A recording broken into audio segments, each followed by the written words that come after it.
بسم اللہ الرحمن الرحیم وبہ نستعین انہ خیر ناصر و معین وصلی اللہ علی محمد و آلہ الطاہرین. اللهم صل على محمد وآل محمد. قال والأخير عام. أقول الوجه الأخير من الأدلة الثلاثة الدالة على كونه تعالى عالما يدل على عمومية علمه بكل معلوم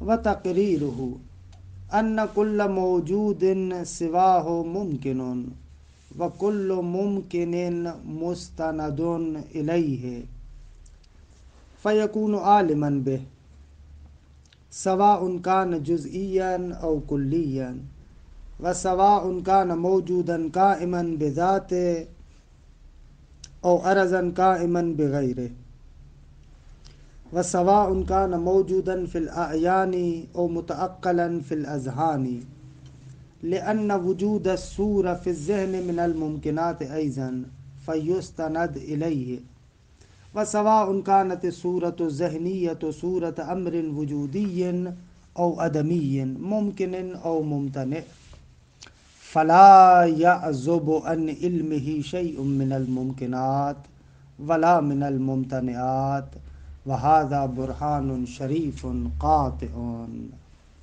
الحمدللہ ہماری گفتگو کشف المراد میں مقصد سوم میں فصل دوم کے بیان میں ہے. فصل دوم میں جو مسئلہ دوم ہے یعنی علم الہی اس کے بارے میں گفتگو ہے. اب تک ہم نے بیان کیا کہ خداوند متعال عالم ہے، خدا کی صفت علم کو ثابت کیا. اب یہاں سے مصنف چاہتے ہیں کہ عمومیت علم خدا کو بیان کرے. اب تک دلائل کے ذریعے سے یہ ثابت کیا کہ خدا عالم ہے. آج سے بیان یہ کرنا چاہتے ہیں کہ ہر چیز کا عالم ہے، ہر چیز کا اسے علم ہے، یعنی عمومیت علم خدا کو بیان کرنا چاہتے ہیں. اچھا، مرحوم خواجہ اور علامہ حلی بزرگان دونوں بزرگوار فرماتے ہیں جو دلیل اخیر تھا علم الہی پر، جو آخری دلیل ہم نے دیا کہ جتنے بھی ما سوائے خدا ہے وہ ممکن الوجود ہے. خوب ممکن الوجود ہے یعنی اپنے وجود میں خدا کی جانب مستند ہے. پروردگار عالم نے ان کو وجود دیا ہے یعنی معلول خدا ہے. خوب جب معلول خدا ہے تو ہمارے پاس قانون ہے کہ علم بالعلت علم بالمعلول ہے. خوب تمام موجودات معلول خدا، خدا تمام موجودات کی علت، اور خدا کو اپنی ذات کا علم ہے یعنی علت کا علم ہے. خوب علم بالعلت علم بالمعلول ہے. خوب نتیجہ اس کا یہ نکلے گا کہ خداوند متعال تمام ممکنات کا عالم ہے. خوب یہ جو دلیل ہے اس سے آپ عمومیت کا استفادہ بھی کر سکتے ہیں. کیسے؟ اس لیے کہ ما سوی اللہ جتنی بھی چیزیں سب کی سب ممکن الوجود ہے، چاہے وہ امر کلی ہو یا امر جزئی ہو. خوب دی کہ ممکن الوجود ہے. چاہے وہ جوہر ہو یا عرض ہو ممکن الوجود ہے. چاہے وہ امر ذہنی ہو یا امر خارجی ہو ممکن الوجود ہے. خوب سب کے سب ممکن الوجود ہے. خوب جب سب کے سب ممکن الوجود ہے تو ہم نے گزشتہ دلیل میں جو آخری دلیل تھی اس میں ثابت کیا کہ جو بھی ممکن الوجود ہے وہ معلوم خدا ہے، معلوم حضرت حق کا ہے، خداوند متعال کے علم میں ہے. پس خداوند متعال کے علم کا دائرہ بالکل وسیع ہو گیا، ہر چیز کا علم رکھتا ہے. درست ہے آقا؟ یہ نکتہ. اچھا، یہاں پر دو تین اصطلاحات کو میں نے استعمال کیا کیونکہ کتاب کے اندر آئی ہیں، لہذا ان کی تھوڑی سی وضاحت کروں. خوب منطق آپ تو پڑھیں، جزئی کا آپ کو پتہ ہے، کلی کا آپ کو پتہ ہے، ان کی تعریف نہ میخات. جزئی اس مفہوم کو کہتے ہیں جو ایک سے زیادہ پر صادق آنے کی صلاحیت نہ رکھے، درست ہے؟ کلی اس مفہوم کو کہتے ہیں جو ایک سے زیادہ چیزوں پر صادق آنے کی صلاحیت رکھتا ہو، اسے کلی کہتے ہیں۔ خوب ایک اور اصطلاح جو یہاں پر مصنف نے استعمال کی ہے، جوہر اور عرض۔ جوہر کہتے ہیں وہ ماہیت ہے کہ جب خارج میں موجود ہو تو کسی موضوع میں نہیں ہے، اور عرض وہ ماہیت ہے جو خارج میں موجود ہو تو کسی موضوع کے اندر ہے۔ جوہر کے لیے کہتے ہیں ماہیت اذا وجدت فی الخارج وجدت لا فی الموضوع، عرض کے لیے ماہیت اذا وجدت فی الخارج وجدت فی الموضوع۔ مثلا آپ جوہر ہیں، کسی شے میں نہیں ہے، موضوع کے بغیر ہے، اما رنگ حتماً کسی شے پر ہوگا۔ حتیٰ یہ جو باہر آپ دیکھتے ہیں نا رنگ جو ملتا ہے پھر آپ اس کو لگاتے ہیں، وہ بھی در حقیقت کسی مادے پر ہوتا ہے، کسی مادے پر وہ رنگ ہوتا ہے۔ رنگ مثلا عرض ہے، آپ کا بیٹھنا عرض ہے۔ خوب یہ بیٹھنا جداگانہ کوئی چیز تھوڑی ہے جس کو آپ کے بغل میں اور سائڈ میں ہم دیکھتے ہو، آپ کا بیٹھنا ہے، اس کے لیے موضوع چاہیے۔ میرا بولنا، خود دیکھیے بولنے کے لیے موضوع چاہیے، تکلم کے لیے متکلم چاہیے۔ اگر طول و عرض و عمق یہ سارے کے سارے اعراض ہیں، لمبائی، چوڑائی، گہرائی۔ خوب لمبائی کسی چیز کی ہوگی، خارج میں کبھی آپ نے ایسے لمبائی دیکھی ہے؟ نہ، درست ہے؟ یہ سارے کے سارے اعراض ہیں۔ فرماتے ہیں کہ علم خدا کے دائرے میں تمام جواہر اور اعراض سب آ جاتے ہیں، جوہر بھی آ جاتا ہے، عرض بھی آ جاتا ہے، سب آ جاتے ہیں، کلی و جزئی یہ بھی ساری چیزیں آ جاتی ہیں۔ خارج میں جو چیز موجود ہے وہ بھی علم خدا میں ہے، جو آپ کے ذہن کے اندر ہے وہ بھی علم خدا میں ہے، درست ہے؟ اچھا، ایک چھوٹا سا سوال کروں آپ سے کہ اس کے بعد بحث کے دائرے کو آگے بڑھاؤں۔ خدا جوہر ہے یا عرض ہے؟ جوہر ہے یا عرض ہے؟ خدا نہ جوہر ہے نہ عرض ہے، کیونکہ جوہر اور عرض ماہیت کے اقسام ہیں، ما سوی اللہ میں آتے ہیں۔ خدا کے لیے ماہیت نہیں ہے، یہ جوہر اور عرض ممکن الوجود کے لیے ہے۔ جو ممکن الوجود نہیں ہے وہ اصلاً جوہر و عرض سے بالاتر ہے، جوہر و عرض نہیں ہے۔ خوب، ایک سوال جو عام طور پر متکلمین ذکر کرتے ہیں، اس پر تھوڑی سی توجہ کیجیے گا، اگرچہ یہاں پر اشارہ نہیں کیا لیکن معمولاً اس جگہ پر تمام متکلمین نے اس نقطے کو ذکر کیا ہے۔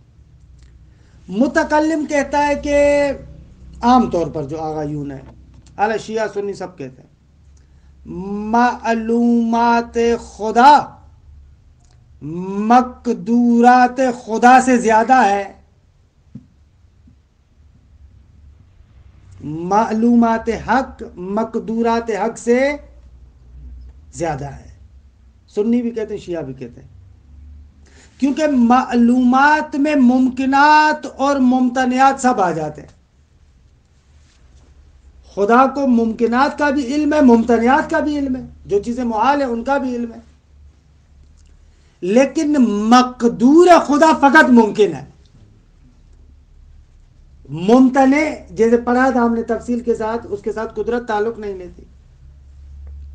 یہ قاضی عز الدین ایجی بھی کہتے ہیں کہ معلومات حق ممتنعات حق سے زیادہ، مقدورات حق سے زیادہ ہے۔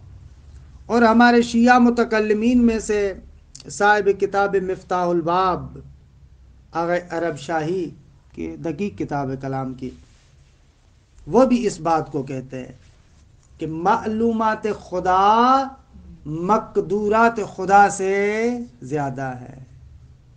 صحیح بات ہے یا غلط بات ہے؟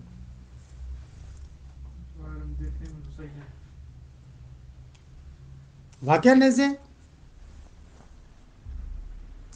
معلومات کا دائرہ ممکنات اور ممتنعات دونوں کو شامل ہے، لیکن مقدورات کا دائرہ فقط ممکنات تک ہے۔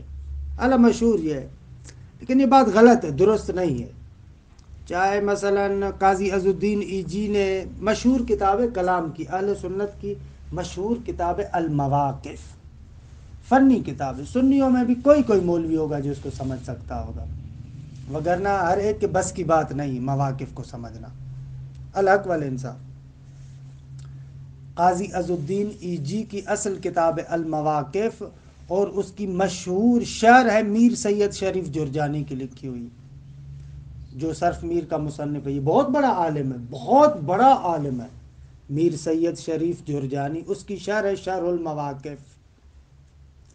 میر سید شریف جرجانی یعنی 9ویں صدی کے علماء میں سے اہل سنت کے ہاں بہت ہی قدر عالم دین ہے۔ اتفاق سے یہ میر سید شریف جرجانی اور ملا سعد الدین تفتازانی، کہ جس کی کتاب آپ پڑھتے ہیں مختصر المعانی، مختصر مطول، یہ مشہور کتابیں یہ اس کی لکھی ہوئی ہیں ملا سعد الدین تفتازانی کی۔ اور شرح تصریف جو آپ لوگ نہیں پڑھتے اور ہم لوگ بھی نہیں پڑھتے معمولاً، جامع المقدمات میں دیکھتے تھے، وہ شرح تصریف اسی ملا سعد الدین تفتازانی کی ہے، جو 20 سالوں سے کم عمر کی میں لکھی تھی اس نے۔ اب 20 سال بھی عمر اس کی نہیں ہوتی، پہلے اس نے یہ لکھی تھی شرح تصریف۔ اور اس کی ایک اور معروف کتاب ہے ملا سعد الدین تفتازانی کی تہذیب المنطق۔ آپ سنتے ہیں نا حاشیہ فی المنطق، الحاشیہ پرانے زمانے میں پڑھاتے تھے۔ حاشیہ کیا جو متن ہے نا وہ ہے تہذیب المنطق، وہ متن اس ملا سعد الدین تفتازانی کا ہے، اور اس پر جو حاشیہ لگایا ہے ملا عبداللہ یزدی کا حاشیہ ہے۔ یہ بھی بہت بڑی شخصیت ہے اہل سنت کے اعتقاد میں۔ اشاعرہ کے متقن ترین کتابیں 2 ہیں، ایک المواقف یا شرح المواقف، اور دوسری شرح المقاصد، شرح المقاصد۔ یہ 2 معروف کتابیں، مقاصد اور شرح المقاصد خود ملا سعد الدین تفتازانی کی لکھی ہوئی ہے، اور جو مواقف اور شرح المواقف ہے یہ لکھی ہوئی ہیں کس کی؟ مواقف قاضی عز الدین ایجی کی، اور شرح المواقف ملا میر سید شریف جرجانی کی۔ یہ معروف کتاب ہے۔ اس وقت اہل سنت کے مدارس میں جو کتاب پڑھائی جاتی ہے عقائد میں، پاکستان میں، ہندوستان میں، دوسری جگہوں پر، وہ ایک پڑھاتے ہیں کتاب شرح العقائد، جیسے ہمارا متن ہے ایسے فنی متن ہے، شرح العقائد کے نام سے۔ وہ شرح العقائد اس ملا سعد الدین تفتازانی کی ہے، شرح اس کی لکھی ہوئی ہے، اور جو متن ہے اس کا شرح العقائد کا جو متن ہے وہ متن لکھا ہوا ہے عمر نصفی کا، ظاہر نصفی کا، عمر نصفی اس کا نصفی کا ہے، اور شرح العقائد یہ ان کے یہاں رائج کتاب ہے۔ بہرحال جو ان کے یہاں درس نظامی پڑھتے ہیں، پڑھے لکھے، وہ اس کو پڑھتے ہیں، وہ شرح العقائد۔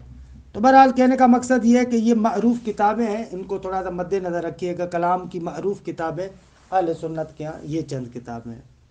میر سید شریف جرجانی اور ملا سعد الدین تفتازانی ایک زمانے میں رہتے تھے، ایک ہی زمانے میں رہتے تھے، اور ان کے مناظرات بھی ہوتے تھے۔ کہتے ہیں سعد الدین تفتازانی مر گیا تھا، میر سید شریف جرجانی سے مناظرہ ہار گیا تھا۔ بادشاہ کے پاس تھے، بادشاہوں کے درباروں میں ہوتے تھے ایسے علماء، تو وہاں پر مناظرہ ہوا۔ میر سید شریف جرجانی بولنے میں تیز تھا بہت زیادہ، خود مناظرے میں ہرا دیا۔ اس کو دکھ ہوا کہ بات میری صحیح ہے اور میں ہار گیا، کہتے ہیں اس دکھ میں مر گیا۔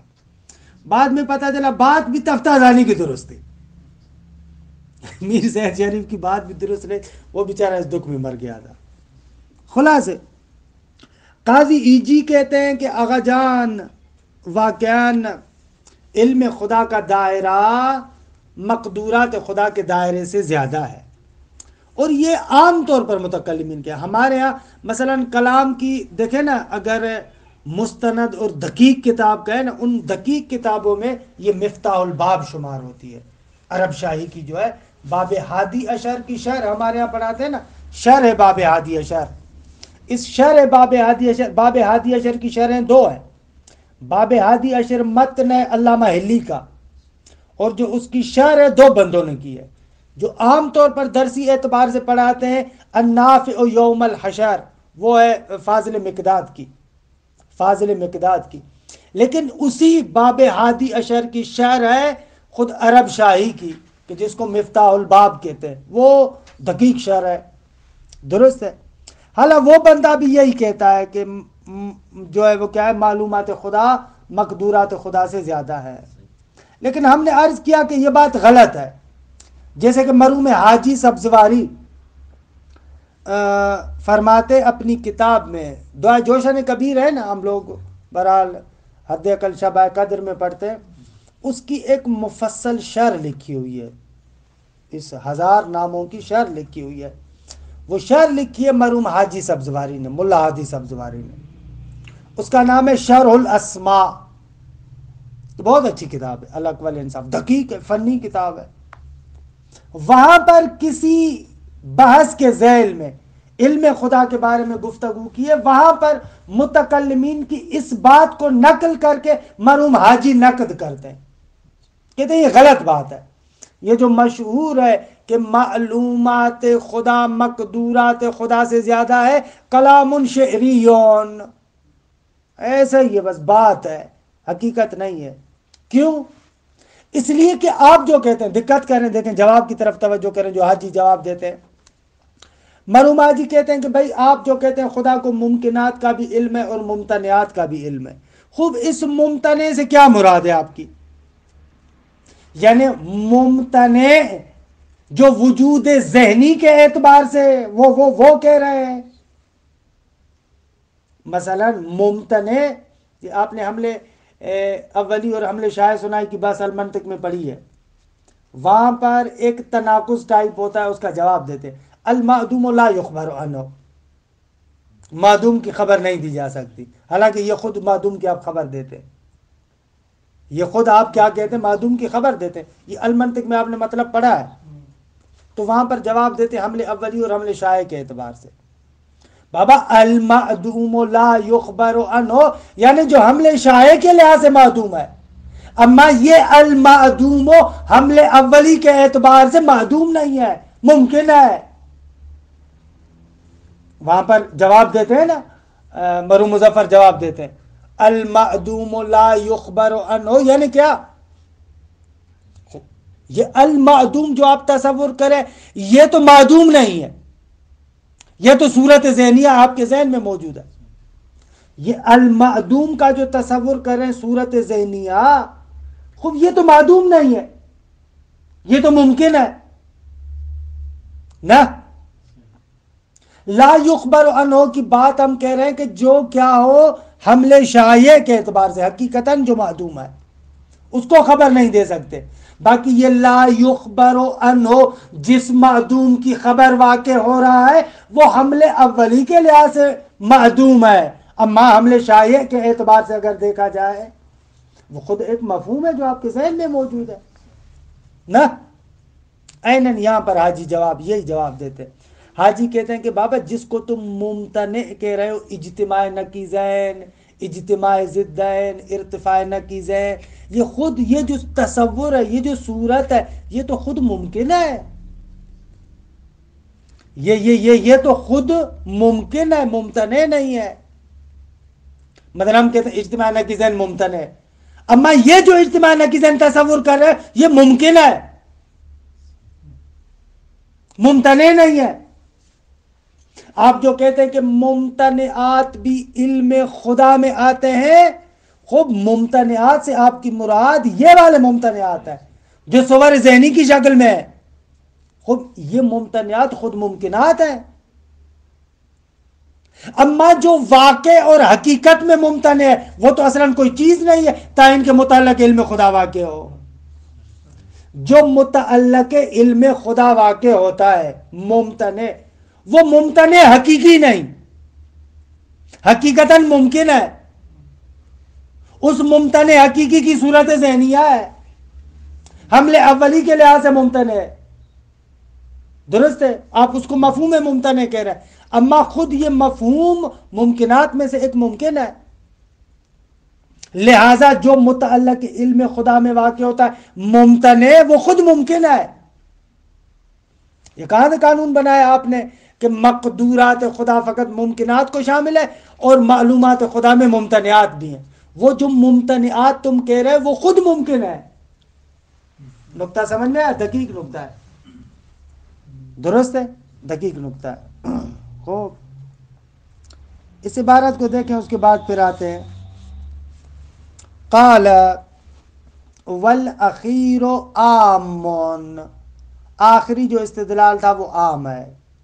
اقول الوجہ الاخیر من الادلۃ الثلاثہ الدالۃ علی کونہ تعالی عالما، فرماتے ہیں کہ آخری وجہ ادلہ ثلاثہ میں سے، ادلہ ثلاثہ کون سے؟ الدالۃ، جو ادلہ ثلاثہ دلالت کرتے ہیں کہ خداوند متعال عالم ہے، یہ الوجہ الاخیر مبتدا یدل علی عمومیت علمہ، خبر، یہ وجہ اخیر دلالت کرتی ہے کہ علم خدا عام ہے، دلالت کرتی ہے عمومیت علم حضرت حق پر، حالا عمومیت بکل معلوم، درست ہے، ہر معلوم کی نسبت سے۔ یہ تو وجہ ثالث سے بھی تو واضح ہو جاتا ہے نا عمومیت خدا، جیسے اسی کو تو بیان کر رہے ہیں، یہ بھی اسی کو کہہ رہے ہیں کہ الوجہ الاخیر یعنی وہی وجہ ثالث، وہی وجہ ثالث دلالت کرتا ہے عمومیت علم خدا پر، اعلیٰ علم خدا بکل معلوم، پہلے میں متعلق کرا تھا بکل معلوم کو عموم کے، لیکن علم کے کریں تو بہتر ہے۔ علم خدا بکل معلوم، ہر معلوم کا جو علم ہے وہ عمومیت رکھتا ہے۔ وَتَقْرِيرُهُ، آغا مطلب کی تقریر، تثبیت، بیان، یہ سارے کے سارے الفاظ ایک ہی معنی میں، کبھی کبھار کہتے ہیں وجہ استدلال، کبھی کبھار کہتے ہیں تقریر استدلال، کبھی کبھار کہتے ہیں تبیین استدلال، عبارات و ناشتہ و حسن قواہد، یہ الفاظ مختلف ہیں لیکن بات ایک ہی ہے۔ وَتَقْرِيرُهُ، اس کی تقریر ایسے ہے، ان کل موجود سواہ، خدا کے علاوہ جو بھی موجود ہے، ممکنون صغرا کبرا، وکل ممکن مستند الیہ، درست ہے، اور ہر ممکن خدا کی جانب مستند ہے۔ خب فیکون عالما بے، یہاں پر صورت استدلال کے لحاظ سے کچھ عبارات کو حذف کر دیا، نتیجے کو لے کر آ گئے، پس خداوند متعال ہر موجود سواہ کا عالم ہے۔ حالا اب اس کی توضیح دے رہے ہیں، ٹھیک ہے، کلو موجود سواہ کو، اس میں کیا کیا آ جاتا ہے؟ کہتے ہیں سواء کان جزئیا او کلیا، اگر چاہے وہ جزئی ہو یا کلی ہو، وسواء کان موجودا قائما بذاتہ، چاہے وہ موجود قائم بذات ہی ہو، کہ اس کو جوہر کہتے ہیں، جوہر یہی ہے، او ارزان، یا نہ ارز ہو کہ قائما بغیر ہی، جو اپنے غیر سے قائم ہے، ارز موضوع کے ساتھ قائم ہے، جوہر قائم بذات ہے۔ وَسَوَاءٌ كَانَ مَوْجُودًا فِي الْأَعْيَانِ، چاہے خارج میں موجود ہو، اعیان عین کی جمع ہے، عین یعنی خارج، خود اعیان یعنی خارج، او متعقلاً فی الاذہان، یا ذہن میں آپ تصور کرتے ہو، اس کا بھی خدا کو علم ہے، کیونکہ لِأَنَّ وُجُودَ الصُّورَةِ فِي الذِّهْنِ مِنَ الْمُمْكِنَاتِ أَيْضًا، اگر جو ذہن میں صورت موجود ہے وہ بھی تو ممکنات میں سے، فَيَسْتَنِدُ إِلَيْهِ، پس وہ وجود صورت فی الذہن وہ بھی مستند ہے خدا کی جانب۔ وَسَوَاءٌ كَانَ صورت، یہ عبارت کیوں لے کر آئے؟ کیونکہ ممکن ہے کسی کے ذہن میں ایسے سوال اٹھے، کہے کہ بھائی میں تو ٹھیک ہے خداوند متعال کا معلول ہوں، مخلوق ہوں، مجھے خدا نے بنایا، لیکن میرے ذہن میں جو صورت ہے اس کو تو میں خود بناتا ہوں۔ کوئی بندہ ایسے کہہ سکتا ہے نا؟ تو اس کا جواب دے رہے ہیں کہ ناغا، یہ جو وجود صورت آپ کے ذہن میں وہ بھی ممکنات میں سے، اور جو بھی ممکن ہے معل واسطہ یا بدون واسطہ معلول خدا ہے، درست ہے۔ حالا سواء کانت الصورت الذہنیۃ صورت امر وجودی، چاہے وہ صورت ذہنیہ کسی امر وجودی کی صورت ہو، او عدمی یا کسی امر عدمی کی صورت ہو، مثلا اجتماع نقی ذہن کی صورت، درست ہے۔ ممکن او ممتنع، درست ہے، چاہے وہ ممکن ہو یا ممتنع ہو۔ اچھا سوال کروں آپ سے، ابھی میری توضیحات کے بعد آپ کو جواب دینا چاہیے۔ ابھی تک ان کا فوکس کیا تھا عمومیت میں، کہ جو بھی ممکن الوجود ہے، ہاں، اس سے عمومیت کو ثابت کر رہے ہیں نا۔ جو بھی ممکن الوجود ہے وہ مستند خدا کی طرف، مستند خدا کی طرف، یعنی خدا علت ہے. جب خدا علت ہے تو بس خدا متعلق اپنا علم ہے، تو بس ان چیزوں کا علم ہے. خود ممتنع کی تو انہوں نے بات ہی نہیں کی. اس دلیل سے ممتنع کے علم کو کیسے ثابت کر رہے ہیں؟ اس دلیل سے تو فقط یہ ثابت ہو رہا ہے نا کہ جو ممکن الوجود ہے وہ معلوم خدا ہے. حال آخر میں بنا رہے او ممتنع. خارج میں چیزیں نہیں ہے، فقط ذہن میں، اس ذہن میں جو ہے وہ ممکن ہے. احسن تم بارک اللہ. یہ جو ممتنع ہم کہہ رہے ہیں، خوب یہ ممتنع حمل شائع کے لحاظ سے، اما جو صورت ذہنیہ ہے وہ ممکن ہے. درست ہے. فلا یعزب عن علمہ شیء من الممکنات ولا من الممتنعات. لیکن یہ ممتنعات کو جدا ذکر کر رہے ہیں. ہاں بس خدا کے علم سے کوئی بھی چیز باہر نہیں ہے، نہ ممکنات میں سے نہ ممتنعات میں سے. یہاں سے ایسے لگ رہا ہے کہ ممتنعات کو ممکن کے مقابلے میں لے کر آ رہا ہے، حالانکہ ان کی دلیل کا تقاضا یہ ہے کہ فقط ممکنات کا علم ہونا چاہیے. مگر یہ کہ مرحوم حاجی سبزواری نے جو شرح الاسماء میں مطلب ذکر کیا اس کو ضمیر آپ کریں. اگر وہ ممتنعات خوب ان کی صورت وہ بھی جو ہے وہ کیا ہے ممکن میں شامل ہے. وَهَذَا بُرْحَانٌ شَرِيفٌ قَاطِعٌ. یہ ایک بہترین برہان ہے، یقینی برہان ہے. اگر تمام شد. ایک کام میں آپ پر رکھتا ہوں، انہوں نے کیوں کہا کہ دلیل اخیر سے عمومیت سمجھ میں آ رہی ہے؟ پہلی دونوں دلیلوں سے عمومیت علم خدا نہیں سمجھ میں آ رہی. احکام اور تجرد سے. ہاں یہ کام تھوڑا سا آپ پر رکھتا ہوں، آپ سوچ کے بتائیے گا کل. خوب الحمدللہ عمومیت علم خدا کو بھی انہوں نے ثابت کیا. اب آتے ہیں علم خدا کے بارے میں مختلف اعتراضات اور ان کے جوابات. مرحوم خواجہ 4 اشکال اور ان کے جوابات ذکر کریں گے. اشکال اول دیکھیں، آپ المنطق پڑھے ہیں ماشاءاللہ، وہاں پر تقابل کے آپ نے اقسام پڑھے ہیں. خب تقابل کیا ہے؟ ہما معنیان اللذان لا یجتمعان علی محل واحد من جہت واحد، یا مثلا جو فی وقت واحد. ایسے آپ پڑھتے تھے متقابلان. پھر آپ کہتے تھے کہ تقابل 4 طرح کا ہے. توجہ کریں میری طرف آگا.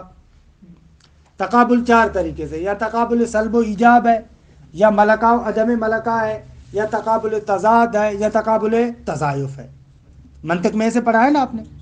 خوب اگر اس کو آسان لفظوں میں یاد کرنا چاہیں تو ایسے کہہ سکتے ہیں، تقابل یا 2 امر وجودی چیزوں میں ہے، یا ایسے نہیں ہے، ایک امر وجودی ہے اور ایک امر عدمی ہے. اگر تقابل ایسی 2 چیزوں میں ہو کہ ایک امر وجودی ہو اور ایک امر عدمی ہو تو اس کی 2 صورتیں. یا تو وہ عدم اسی وجود کا عدم ہے، خوب اس کو تقابل سلب و ایجاب کہتے ہیں، یا تقابل نقیضین کہتے ہیں. عدم اسی وجود کا عدم ہے، انسان لا انسان، حجر لا حجر، خوب تقابل سلب و ایجاب. یا وہ جو عدم ہے ایک ایسے مورد میں ہے کہ جس مورد میں شأنیت پائی جاتی ہے کہ امر وجودی ہو لیکن نہیں ہے، کہ وہاں پر آپ کہتے ہیں تقابل ملکہ اور عدم ملکہ، بینا و نابینا، بصارت اور اندھاپن، بینائی اور نابینائی. خوب نابینائی امر عدمی ہے، اما ایسے مورد میں کہ جس مورد میں بینائی کی صلاحیت ہو. دیوار کو اندھا آپ نہیں کہتے، یہ ہو جائے گا ملکہ اور عدم ملکہ.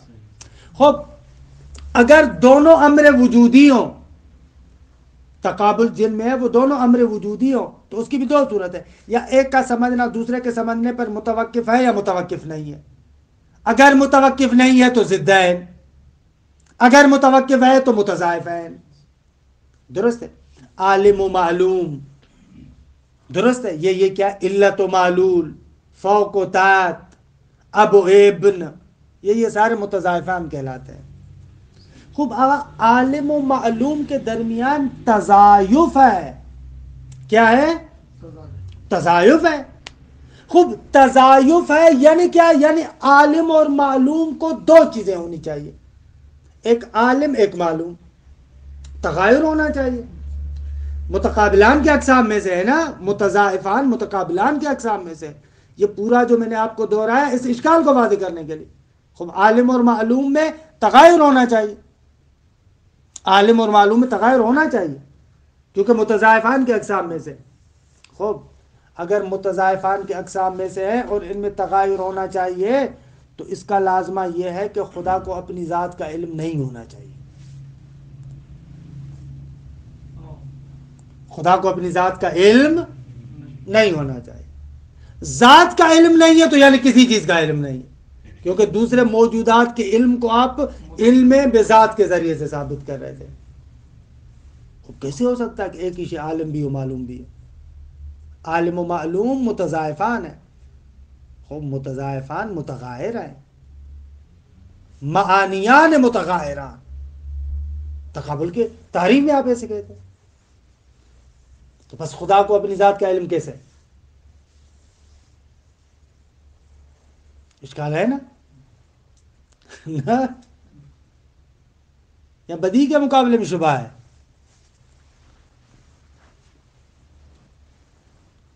خوب آپ پلٹ کر جواب دیں کہ آقا یہ کیا بات ہوئی، یہ بدیہی کے مقابلے میں شبہ ہے، مگر میں ہوں، مجھے اپنی ذات کا علم نہیں ہے. ایک ہی شے ہوں، عالم بھی ہوں معلوم بھی ہوں. آپ کو اپنی ذات کا علم نہیں ہے، آپ عالم بھی ہیں معلوم بھی ہیں. کیوں کہہ رہے ہیں کہ تغایر ہونا چاہیے؟ اتفاق سے بعض نے یہ جواب دیا بھی ہے. خوب لیکن یہ جواب شاید کامل نہ ہو، کیونکہ خدا کے مورد میں اصل مسئلہ دوسرا ہے. خدا کو ہم کہتے ہیں بسیط من جمیع الجہات، دو طرح کی حیثیتیں بھی نہیں ہیں، کسی جہت کا تکثر نہیں ہے. ہمارے مورد میں ٹھیک ہے لیکن خدا کے مورد میں تو ایسے بھی تکثر نہیں ہے. جواب اس کا روشن ہے. آغا متضاعفان کے جو موارد ہیں وہ دو طریقے کے موارد ہیں. اصل تغایر کو مانتے ہیں لیکن یہ ضروری نہیں ہے کہ وہ تغایر حقیقی ہو، اعتباری تغایر بھی کفایت کرتا ہے. متضاعفان میں تغایر چاہیے، اما تغایر اعتباری ہو تو بھی چلے گا. مثلا ذات خدا اس اعتبار سے کہ عالم ہے، یعنی اس کو علم ہے، وہ عالم ہے. اس اعتبار سے کہ خود اس کو اپنا علم ہے معلوم ہے، اعتباری فرق ہے. اس اعتبار سے کہ خود کو علم ہے عالم ہے، اس اعتبار سے کہ خود کا علم ہے معلوم ہے. تضاعف میں اتنا اعتباری تغایر کافی ہے، ضروری نہیں ہے کہ تغایر حقیقی ہو. خوب خواجہ جواب دیتے ہیں قال والتغایر اعتباریون. اگر تغایر اعتباری ہے عالم اور معلوم میں. اشکال جواب سب کچھ ہو گیا دو لفظوں میں. والتغایر اعتباریون، عالم اور معلوم کے درمیان تغایر اعتباری ہے. قال لما فرغ من الاستدلال على كونه تعالى عالما بكل معلوم، فرماتے ہیں کہ جب خواجہ فارغ ہوئے اس بات سے کہ جب انہوں نے استدلال کیا اس بات پر کہ خداوند متعال کو ہر چیز کا علم ہے، اس بات سے جب فارغ ہوئے تو شرع فی الجواب عن الاعتراضات الواردۃ عن المخالفین، جو مخالفین کی جانب سے اعتراضات کیے گئے ان کے جوابات دینے شروع کر دیے. وابتدأ باعتراض من نفى علمه تعالی بذاتہ، آغاز کیا اس بندے سے کہ جو بندہ خدا کے علم بذات کی نفی کرتا ہے، جو کہتا ہے کہ خدا کو اپنی ذات کا علم نہیں ہے، اسے آغاز کیا. وَلَمْ يَذْكُرِ الْاعْتِرَاضَ صَرِيحًا، اور خواجہ نے اعتراض کو صریحاً ذکر نہیں کیا، بل اجاب عنہ، بلکہ اس کا جواب دے دیا. وَحَذَفَهُ یا وَحَذْفَهُ لِلْعِلْمِ بِهِ، اور خواجہ کا اس اعتراض کو حذف کرنا اس وجہ سے کہ اعتراض معلوم ہے. خوب آئے علامہ علی، خدا بند مطالعہ آپ کو جزائے خیر دے. خوب اس توضیح دینے کی ضرورت کیا ہے؟ خواجہ کا کام ہی یہی ہے. گزشتہ جتنے بھی وہ اعتراضات کے جوابات دے کر آئے، کیا پہلے اعتراض لکھتے پھر جواب دیتے، اور ڈائریکٹ جواب کے نقطے کو ذکر کرتے ہیں. تو اس تصریح کی پتہ نہیں کیوں علامہ کو ضرورت پڑی. خواجہ کا داب یہی ہے، طریقہ یہی ہے کہ بس جواب کا نقطہ ذکر کرتا ہے. لیکن حاجیہ کا پھر بھی علامہ خداوند منان ان بزرگان پر رحمت نازل کرے پھر بھی تھوڑی سی توضیح دے رہا ہے کہ ہمارے اعتبار سے یہ توضیح ایسے ہے، ضرورت ہی نہیں ہے، پہلی مرتبہ تھوڑی کر رہا ہے، یہ گزشتہ جتنا کام کر کے آئے خواجہ کا کام ہی یہی ہے. وتقریر الاعتراض ان نقول، اعتراض کا بیان اس طریقے سے، اگر العلم اضافت بین العالم والمعلوم او مستلزم للاضافہ. یاد ہے صفات خدا کی بات کو جب ہم نے پڑھا تھا تو آغاز میں نے صفات کی ایک کلی تقسیم آپ کی خدمت میں عرض کی تھی کہ صفات خدا یا کلن جو صفات ہیں یا حقیقی ہے یا اضافی ہے. حقیقی ہے ماضا ہے یا حقیقی ہے ذات الاضافہ ہے. تو علم صفات حقیقی ہے ذات الاضافہ میں سے، ایسے ہی عرض کیا تھا نا ہم نے. علم صفات حقیقی ہے ذات الاضافہ میں سے. اضافہ وہی تضایف ہے جو میں نے اشکال بیان کیا نا خارج میں کہا کہ عالم اور معلوم متضائفان ہیں. خوب اضافہ وہی تضایف ہے، جہاں پر بھی اضافہ ہو اضافے کے لیے دونوں طرف چاہیے. درست ہے، اعتراض ایسے بیان کر رہے ہیں کیونکہ یہ مطلب پہلے بیان کر چکا تھا، اس لیے میں نے عبارت کو اپنے الفاظ میں ذکر کیا تھا. العلم اضافت بین العالم والمعلوم، یا تو علم اضافہ ہے عالم اور معلوم کے درمیان، او مستلزم للاضافہ، یا اگر علم خود اضافہ نہیں ہے تو اضافے کا برحال مستلزم تو ہے. خوب یہ دو عبارتیں کیوں استعمال کر رہے ہیں؟ یہ اشارہ ہے علم کی تعریف کی جانب کہ علم کی تعریف میں اختلاف ہے. وہ جو آپ پڑھتے ہیں نا العلم الصورۃ الحاصلۃ من الشیء عند العقل، وہاں پر بحث کرتے ہیں کہ علم کیا ہے. بعض لوگ کہتے ہیں علم مقولہ کیف میں سے، کیف نفسانی، نفس کی حالتوں میں سے ایک حالت ہے. درست ہے. یہ جو تعریف ہم پڑھتے ہیں نا الصورۃ الحاصلۃ من الشیء عند العقل، یہ تعریف اس بنا پر ہے کہ علم کیف نفسانی ہے. بعض لوگ کہتے ہیں کہ نہ، علم کیف نفسانی نہیں ہے، علم مقولہ اضافے میں سے ہے. علم یہ کہ عالم کا معلوم کی طرف جو نسبت ہے، اس نسبت کو علم کہتے ہیں. درست ہے. تو ان دونوں مسالک کی طرف اشارہ کر رہے ہیں علامہ. کہتے ہیں یا تو العلم اضافت بین العالم والمعلوم، علم عالم اور معلوم کے درمیان اضافہ ہے. حالانکہ مذہب الیہ الامام الفخر الرازی، امام فخر رازی کا یہی کہنا ہے کہ علم اضافہ ہے. خوب اس صورت میں تو اشکال روشن ہے.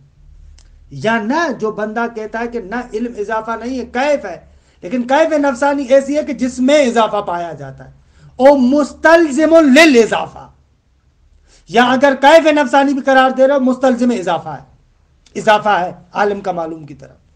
علی ای حال زور اس چیز پر ہم نہیں دینا چاہ رہے کہ علم آیا مقولہ اضافے میں سے، مقولہ کیف میں سے، حالانکہ کچھ بھی ہو. جیسے میں نے عرض کیا کہ علم صفات ذات الاضافہ میں سے ہے، اللہ انہوں قبول کو نہیں، یہ روشن ہے. درست ہے. وَعَلَى كِلَا التَّقْدِيرَيْن، چاہے علم بذات خود اضافہ ہو یا اضافے کا مستلزم ہو، دونوں صورتوں میں فَلَا بُدَّ مِنَ الْمُغَایَرَةِ بَيْنَ الْعَالِمِ وَالْمَعْلُومِ، ضروری ہے کہ عالم اور معلوم کے درمیان مغایرت ہو. اضافہ دو طرف نہیں خواہ دیگے، اضافے کے لیے دو طرف چاہیے. یا جیسے میں نے خارج میں عرض کیا کہ تضایف ہے، تضایف کے لیے کیا چاہیے؟ دو طرف چاہیے دیگے.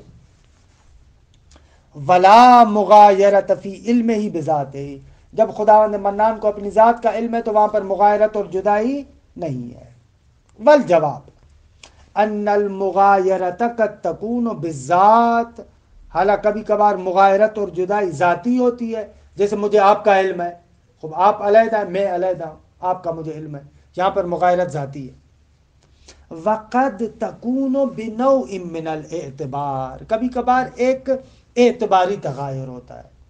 وہا ہونا ذاتہ تعالی من حیث انہا عالمۃ مغایرۃ لہا من حیث انہا معلومۃ، اور ہمارے مورد میں ذات پروردگار عالم اس اعتبار سے کہ عالم ہے، مغایر ہے کس سے؟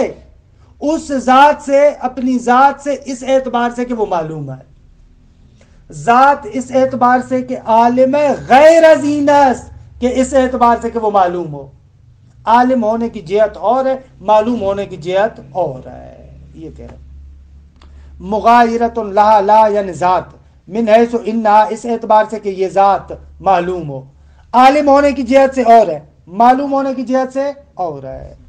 وَذَلِكَ كَافٍ فِي تَعَلُّقِ الْعِلْمِ، آگا اتنی مغایرت اعتباری علم کے لیے کافی ہے، کہ بہرحال اشکال دوم کو کل پہ رکھیں گے۔ وصلی اللہ علی محمد وآل محمد۔ اللہم صلی علی محمد